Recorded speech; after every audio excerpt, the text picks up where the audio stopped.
আসসালামু আলাইকুম। চট্টগ্রামের স্বেচ্ছাসেবী ভাইয়েরা এবং সামাজিক সংগঠনের ভাইয়েরা এবং যারা বিত্তশালী আছেন, বাঁশখালী উপজেলা নিয়ে চিন্তা ভাবনা করছেন ত্রাণ দেওয়ার জন্য, আমি বাঁশখালী উপজেলার পাহাড়ছড়া ইউনিয়ন এবং বাঁশখালা গ্রাম থেকে আপনাদেরকে বর্তমান পরিস্থিতিটা তুলে ধরার চেষ্টা করছি।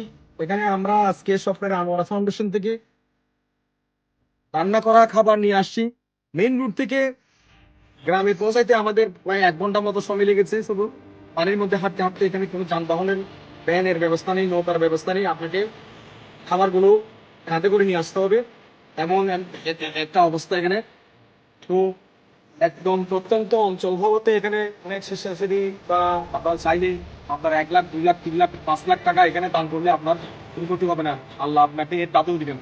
আপনারা যাদের আছে তারা এখানে আসুন। আপনারা যদি নিজ উদ্যোগে না পারেন, বিভিন্ন স্বেচ্ছাসেবী সামাজিক সংগঠনের সাথে যোগাযোগ করুন, তাদের মাধ্যমে হলেও সহযোগিতা করুন।